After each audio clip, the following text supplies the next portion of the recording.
What if I told you that this can be all yours for free? You'd probably laugh in my face. Well, it's true. But what if I told you there was a catch? In order to get here, you have to give up one precious resource. Power. We have no solar, no generator. This means surviving multiple nights with only one battery between us and no power, running water, or lights. We're boondocking. We're only gonna do it with a single 12-volt battery. This is the setting of a horror movie. It's gonna have a big plot twist at the end. Let's just say some of us are more prepared than others. One of the rigs traveling with us, they have the full shebang. Full solar package, generator, you name it. They're running ACs, TVs, everything you could ever want. The other two of us, we're not so fortunate. We've been rocking the single deep cycle battery for the longest time, but we've never fully put it to the test. And this weekend, we're gonna do just that. Will we survive? Now, for a little context on the situation, we are at the heart of the sea, free camping for up to 14 nights. We are at Surfside Beach. We found this sweet spot, and I can't wait to show and share it all with you. Did you know that you can support Happily Ever Hanks right from your couch? If you're watching from your TV, pause the video, scroll over to the right, and click that thumbs up button. While you're at it, make sure you're subscribed. Listen, it's completely free, and that way when our new video drops, you don't have to constantly type our obnoxiously long name into YouTube every week. Change of plans, I had to put the fan on because it's very moist. Do you guys like that word, moist? Did you hear what I said?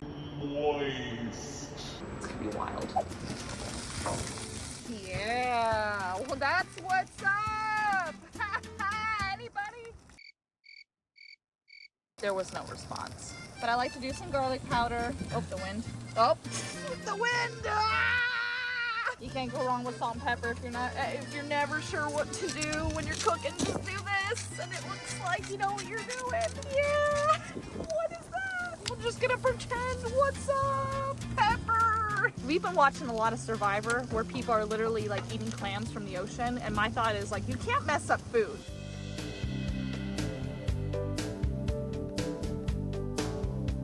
What are you trying to say over there? You're making me nervous. Is there a 5-second rule on a beach? Here you go, Carl. Just kidding.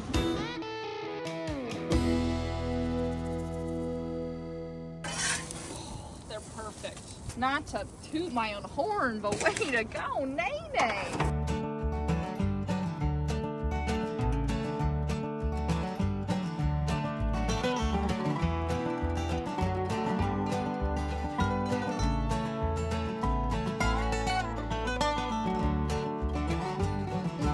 Officially been here for 6 hours now.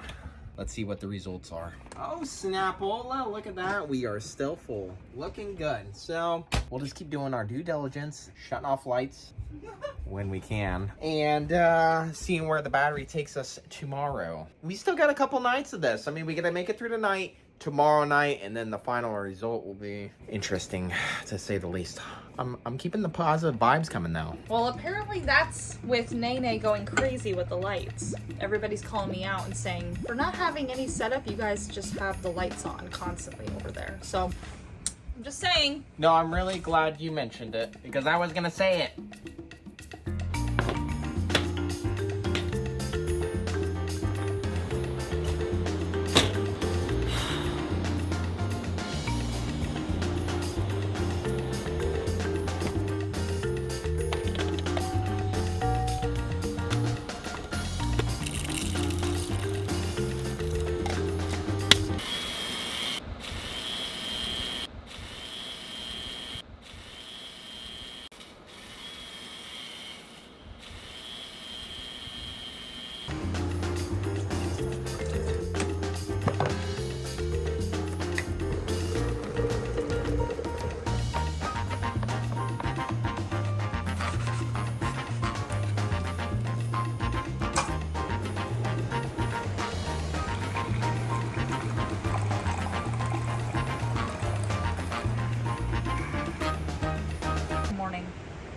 Thanks for the coffee. Oh yeah, for sure.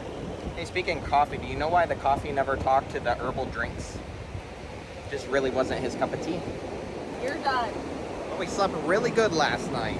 I tell you what, you can't beat this view waking up in the morning. What was that? I don't, what? So this morning we woke up to this low grumble of the ocean. It was so cool to lay in bed and just hear the ocean right outside the door. Check out some of the boondocking that Texas offers. This beach goes forever. And you could just pull over on the side. You can boondock for up to 14 nights. So you can't beat that. The battery's hanging in there okay. So I woke up this morning and I realized it was full, and then I checked it shortly thereafter and went down to 2/3. So what I did was I plugged it into the truck to do a little trickle charging. Basically turn on the truck, just use a 7-way pin connector. So now it's back up to full. Here's the problem, however. The fridge fan that I installed many episodes ago, it's not running right now. And I noticed that if that fridge fan is not running, the temperature within the fridge just spikes up immediately. So what I'm doing is I'm opening the cupboard above the fridge to hopefully disperse some of that heat out onto the camper. Right now we're sitting around 41, 42 degrees inside the refrigerator. So we're doing our due diligence of not opening and closing it as much as possible. Gotta tell you, it's crazy how much salt is in the air. I know, obviously being next to the ocean, Carl, I get it, but I'm saying with that breeze coming off the ocean, the rotors on the truck are completely saturated. It's almost like that rust colored stuff. It's interesting to see how damaging salt can be. I think in the very near future, Dee's gonna need a bath and Solly's gonna need a bath. If you don't know who Dee and Solly are, that's the name of the truck and the trailer. I want to get the salt off them. I feel like they deserve better than this. As I'm talking about this, I'm going to get some footage for you and show you first the side that is facing the ocean, and then I'm going to show you the side that is away from the ocean. Tell me if you notice a difference or not.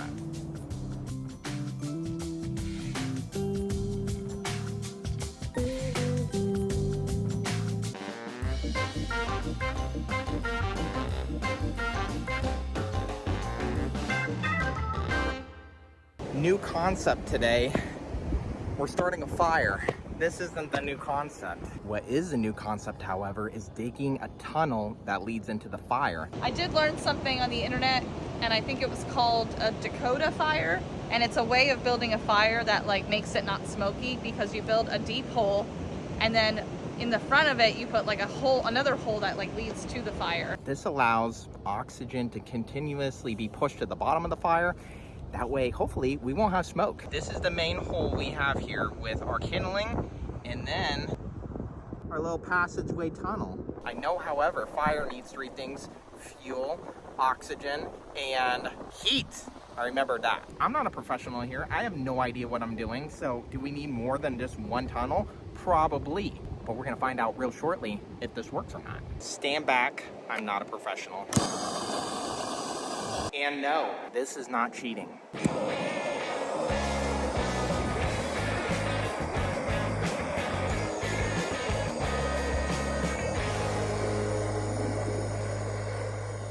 Little 30-minute update. The fire is working phenomenally. The whole, wow, what a difference that makes.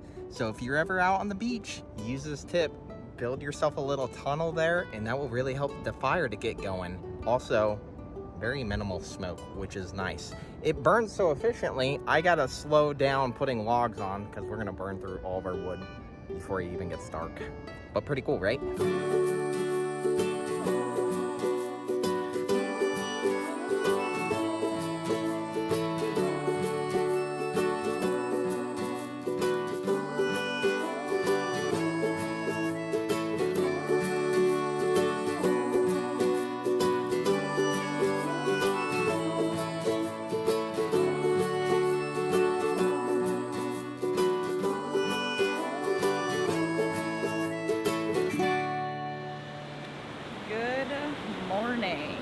I could get used to this. Woke up early this morning to see the sunrise, and totally worth it. If you're gonna be boondocking on the beach, you gotta get up for sunrise.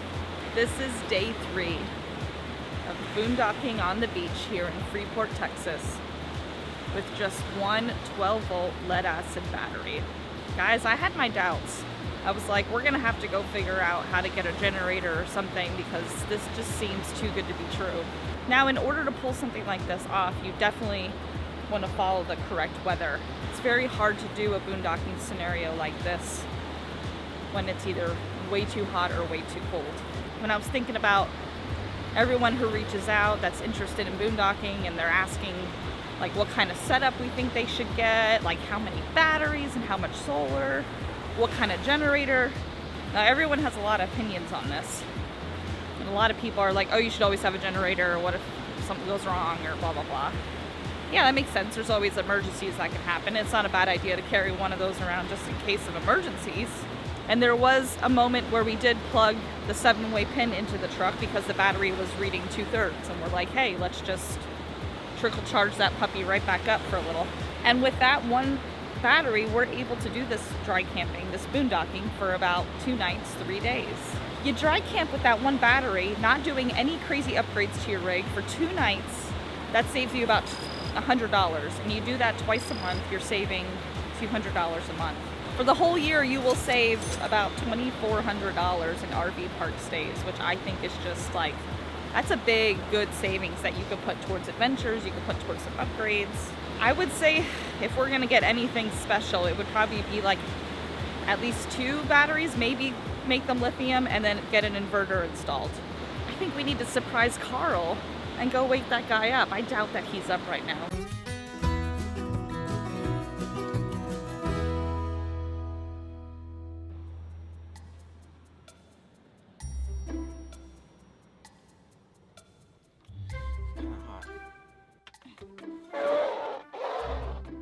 What time is it? Maybe closer to 8. All right.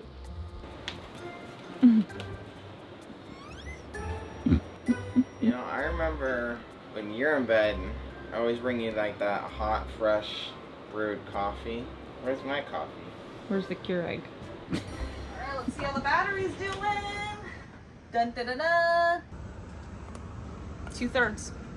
Waze battery. That's what's up. That Amazon $180 battery is like, that's great. We bought that last year, is that right? October of 2021, technically, so a year and a half ago.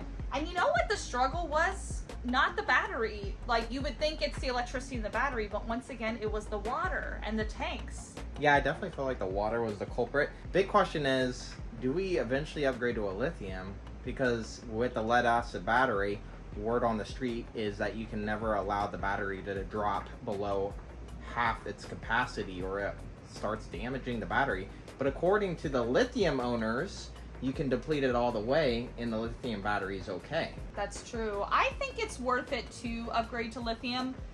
But here's the thing, if you reach out to like all the lithium battery companies, there's lots of them, so I'm not naming out any specific ones. They're gonna tell you you need to get like 5 or 6 batteries, which makes sense. They're trying to sell you more batteries. They're trying to make money. I mean, just think about how much that's going to cost. That's like thousands of dollars in batteries that you might not need. The big appliances that people always stress over is like, can I run my AC? Can I run my microwave? Can I run the Keurig? And it's like, the AC, the temperature was fine all weekend. We didn't have to run that. Microwave, we just planned that we didn't need to heat up food. Like, we just cooked everything fresh. Keurig, the French press, baby. I love the French press, so always looking for ways that I want to have that. I think you brought up a great point because that was a hard thing for us to come to grips with. What if situations? What if we get into a situation where it's really hot and we need to run the AC? What if we get a situation where things ice over like in Texas at one time and we absolutely need a generator? What if? It all just comes down to your comfort level, so we encourage you, take it step by step, and just get things along the way that you know you will get the most use out of. Before you go out and buy batteries and do a whole setup and installation, take your RV out as is. Go do what we're doing right now and just go out for 1 or 2 nights and really determine, do I need that appliance to run? Do I need this? Do I need that? Because then you could just work backwards from there and figure out how many batteries you actually need. Like, somebody said, oh, you need 5 or 6 batteries in the beginning. Carl and I would have been like, okay, they're the experts. But now that we've been doing this for many years and we've been boondocking so many times with one 12-volt lead acid battery, we're like, probably 2 lithium batteries is good. We're probably not going to go boondocking when it's 90 degrees. I think it's time to reveal which appliance we missed the most. Okay, well, I'll go first. I think the one I missed the most was the microwave, and only because it was out of habit. I'm a morning coffee drinker, and I'm so used to just sticking in there and nuking it for like 30 seconds at a time. Oh, I'm on the spot now. I want y'all to guess. for a second. Guess which appliance I miss the most. Like when we go to our next spot, I can't wait to plug that thing back in. No, it wasn't the Keurig. I just told you I like the French press. No, I'm not much of a TV watcher. No. Oh, someone said it. The dehumidifier. You're good. You're good.